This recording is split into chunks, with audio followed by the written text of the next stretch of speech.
नमस्कार। आप देख रहे हैं भव्यश्री न्यूज और मैं हूं आपके साथ आदित्य। जीके के इस एपिसोड में आप सबका स्वागत है।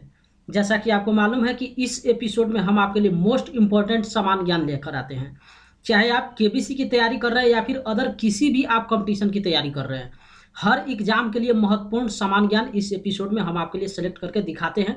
तो चलिए वीडियो को स्टार्ट करते हैं और सबसे पहले प्रीवियस वीडियो का 11वां सवाल यहाँ पे सोल्व करते हैं। बिहू का संबंध किस राज्य से है? Option A Assam, B Punjab, C Gujarat, D Uttar प्रदेश।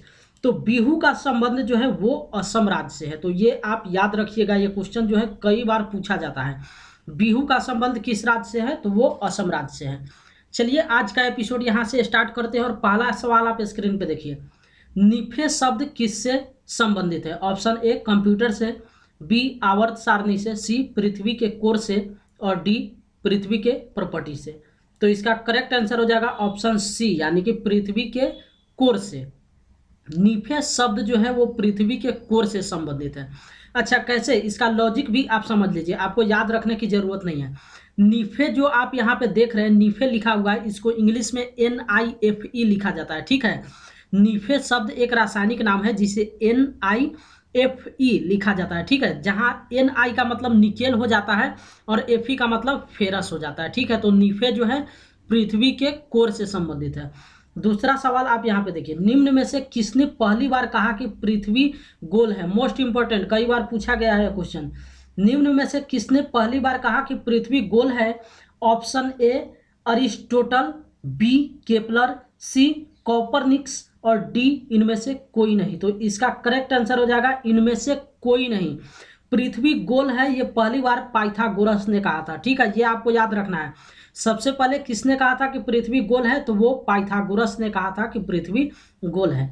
तीसरा सवाल स्क्रीन पे देखिए, इनमें सबसे ज्यादा लवणीय सागर कौन सा है? मोस्ट इंपोर्टेंट, इनमें सबसे ज्यादा लवणीय सागर कौन सा है? ऑप्शन ए भूमध्य सागर, बी लाल सागर, सी अरब सागर और डी इनमें से कोई नहीं। तो सबसे पहले आप क्वेश्चन को समझिए। ठीक है, क्वेश्चन पहले क्या करा कि इनमें से, यानी कि जो ऑप्शन दिया गया है, इनमें से सबसे ज्यादा लवणीय सागर कौन सा है? तो इसका करेक्ट आंसर हो जाएगा ऑप्शन बी, यानी कि लाल सागर। लेकिन सबसे मोस्ट फैक्ट यहाँ पे आप समझ लीजिए, ऑप्शन के आधार पे लाल सागर सबसे ज्यादा लवणीय सागर है और लाल सागर में लवणता की जो मात्रा होती है वो 37 से 41% होता है, यानी कि 37 to 41% होता है।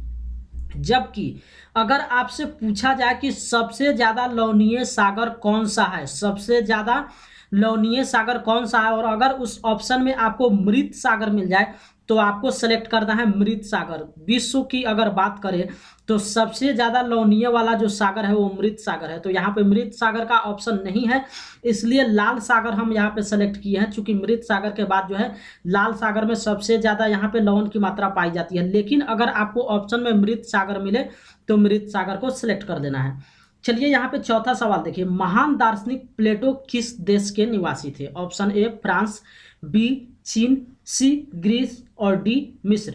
तो ये जो प्लेटो थे ये ग्रीस के रहने वाले थे। ठीक है, महान दार्शनिक प्लेटो यूनान के निवासी थे।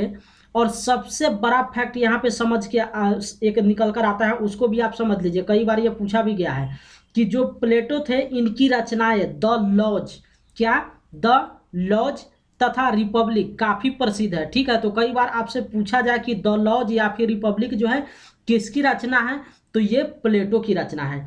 और ये सुकरात के शिष्य थे। ठीक है, प्लेटो किसके शिष्य थे? तो सुकरात के शिष्य थे तथा अरस्तु के गुरु थे। तो इतना फैक्ट यहां से निकल कर आता है जो आपको याद करके रखना है।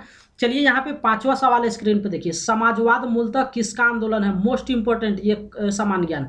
समाजवाद मूलतः किसका आंदोलन है? ऑप्शन ए बुद्धिजीवी, बी कामगार, सी गरीब लोग और डी मध्य वर्ग। तो इसका करेक्ट आंसर हो जाएगा ऑप्शन बी, यानी कि कामगार। समाजवाद मूलतः जो है कामगार का आंदोलन है। ठीक है, समाजवाद का अभिप्राय श्रमिकों के संगठन से होता है। ठीक है, ये आपको याद रखना है, समाजवाद का अभिप्राय किससे होता है? श्रमिकों के संगठन से होता है। तो एक तो सबसे बड़ा यहाँ पे फैक्ट आप समझिए, अगर कामगार के जगह श्रमिक दे तो भी आपको श्रमिक सेलेक्ट कर लेना है। यहाँ पे आपको कंफ्यूज होने की जरूरत नहीं है। तो समाजवाद का जो आंदोलन होता है वो कामगार या फिर श्रमिकों से संबंधित होता है। ठीक है, चलिए यहाँ पे छठा सवाल देखिए, भारत की संसद में सत्र के दौरान शून्यकाल की अधिकतम अवधि कितनी है? मोस्ट इंपॉर्टेंट, भारत की संसद में सत्र के दौरान शून्यकाल की अधिकतम अवधि कितनी है? ऑप्शन ए 30 मिनट, बी 1 घंटा, सी 15 मिनट और डी 2 घंटा। तो इसका करेक्ट आंसर हो जाएगा ऑप्शन बी, यानी कि 1 घंटा। भारत की संसद में जो शून्यकाल होता है वो शून्यकाल 1 घंटा का होता है। ठीक है, और कितना बजे से कितना बजे तक का होता है ये भी आप समझ लीजिए। कई बार आपसे पूछा जा सकता है कि भारत की संसद में शून्यकाल का समय क्या है, आवर्तकाल क्या है। तो भारतीय संसद सत्र के शून्यकाल जो है वो 12 बजे से लेकर 1 बजे तक का होता है। ठीक है, दोपहर में 12 बजे से लेकर 1 बजे तक का होता है। और शून्य काल में क्या होता है ये भी आप समझ लीजिए। तो इस काल में बिना अध्यक्ष के पूर्वानुमति के, ठीक है, इस काल में बिना अध्यक्ष के पूर्वानुमति के सामाजिक महत्व के विषय को सदन के पटल पर रखा जा सकता है। यही शून्यकाल का वर्क होता है। चलिए यहाँ पे 7वां सवाल देखिए, राज्यसभा द्वारा लोकसभा के धन विधेयक कितने समय में लौटा दिए जाने चाहिए? ऑप्शन ए 1 महीना, बी 14 दिन, सी 6 महीना और डी 3 महीना। तो इसका करेक्ट आंसर हो जाएगा ऑप्शन बी, यानी कि 14 दिन। राज्यसभा द्वारा लोकसभा के धन विधेयक को जो है 14 दिन में लौटा देना चाहिए। 8वां सवाल यहाँ पे देखिए, दालों में हमें क्या प्राप्त होता है? दाल जो होता है, दालों में हमें क्या प्राप्त होता है? ऑप्शन ए वसा, बी विटामिन, सी प्रोटीन और डी कैल्शियम। तो दाल में जो है प्रोटीन प्राप्त होता है हमें। ठीक है, तो इसका करेक्ट आंसर क्या हो जाएगा? Option C. दालों से हमें प्रोटीन के अलावा जो है फोलिक एसिड, निकोटोलिक एसिड तथा फास्फोरस भी प्राप्त होता है। ये भी आपको याद रखना है। ठीक है, दाल से प्रोटीन तो प्राप्त होता ही होता है, लेकिन प्रोटीन के अलावा फोलिक एसिड, निकोटोलिक एसिड तथा फास्फोरस भी प्राप्त होता है। ये 4 यहाँ से आपको याद करके रखना है। चलिए यहाँ पे 9वां सवाल देखिए, निम्न में से कौन सा रोग बैक्टीरिया द्वारा नहीं फैलता है? इस टाइप का क्वेश्चन जो है काफी पूछा जाता है, ऑप्शन सिर्फ चेंज कर दिया जाएगा, लेकिन इस टाइप का क्वेश्चन जो है हर जगह आपको देखने को मिल जाएगा। निम्नलिखित में से कौन सा रोग बैक्टीरिया द्वारा नहीं फैलता है? Option A typhoid, B malaria, C TB और डी हैजा।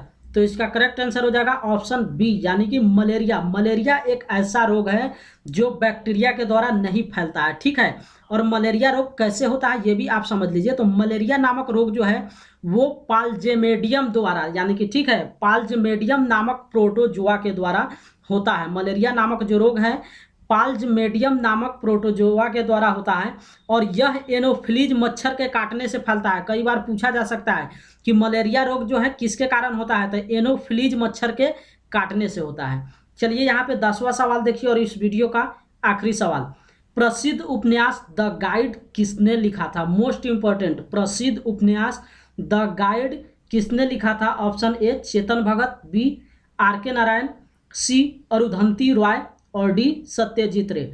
तो इसका करेक्ट आंसर हो जाएगा ऑप्शन बी, यानी कि द गाइड जो उपन्यास है वो आर.के. नारायण की रचना है, और ये 1958 में 1958 में अंग्रेजी भाषा में प्रकाशित हुई थी। ठीक है, आर.के. नारायण की जो उपन्यास थी द गाइड कब 1958 में अंग्रेजी भाषा में प्रकाशित हुई थी। इस तरीके से जीके का एपिसोड जो है यहीं पे समाप्त होता है। और जैसा कि आपको मालूम है कि हर जीके के एपिसोड में हम आखिरी सवाल यानी कि 11वां सवाल जो है अपने दर्शक के लिए देते हैं। जो इस वीडियो को वॉच करते हैं, देखते हैं, तो इसमें हम इसका जवाब आपको नहीं देंगे। अगर आपको इसका जवाब मालूम होगा तो जाकर वीडियो के कमेंट बॉक्स में क्या कर दीजिएगा? पोस्ट कर दीजिएगा, और साथ ही साथ वीडियो को लाइक भी कर दीजिएगा। और अगर चैनल को अभी तक आप सब्सक्राइब नहीं किए हैं तो चैनल को भी सब्सक्राइब कर दीजिएगा। तो चलिए दर्शक के लिए जो 11वां सवाल आज हम सेलेक्ट किए हैं उसको आप स्क्रीन पर देखिए। 2020 क्रिकेट में एक टीम में कितने खिलाड़ी होते हैं? 2020 क्रिकेट में एक टीम में कितने खिलाड़ी होते हैं? ऑप्शन ए 13, बी 9, सी 11 और डी 20। तो इस सवाल का जो भी करेक्ट आंसर हो जाएगा उसको क्या कर देना है? इस वीडियो के कमेंट बॉक्स में जाकर आपको पोस्ट कर देना है। और इस तरीके से जीके का जो आज का एपिसोड था यहीं पे समाप्त होता है। फिर हम आपसे मिलेंगे नए जीके के एपिसोड में, नए most important select quiz GK के साथ में।